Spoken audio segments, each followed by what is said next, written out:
ఈ రోజు వర్షం పడతా అంటే పనికి వెళ్ళేటప్పుడు ఈ దారిలో క్లైమేట్ చూసి అసలు పనికి వెళ్ళకూడదు అనుకున్నాను.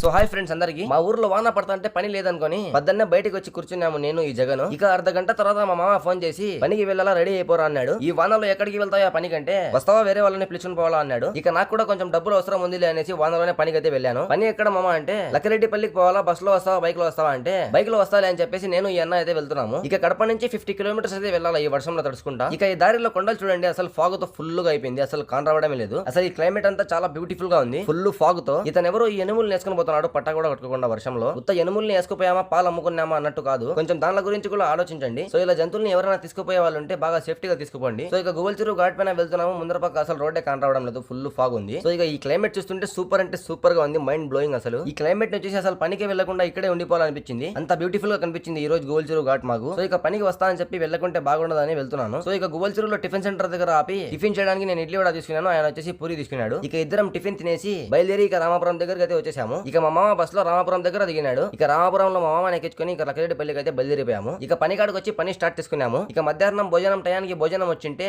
ఇక తినేసి మధ్యాహ్నం నుంచి మళ్ళీ పని స్టార్ట్ చేసి పనంతా అయిపోయేసి ఇంటికి బయలుదేరే టయానికి సాయంత్రం 7 అయింది టైము. ఇక అక్కడి నుంచి బయలుదేరి గువల్ చెరువు దగ్గర ఆపి కోబన్ తీసుకుని తినేసి ఇంటికి అయితే బయలుదేరిపోయాము. ఇక 10 నుంచి సాయంత్రం వరకు వానలో తడుస్తానే ఉన్నాను. ఇక మీ ఊర్లో వానలు పడతానే లేవు కామెంట్ చేసి ఫాలో అండ్ సబ్స్క్రైబ్ చేసుకోండి. బాయ్.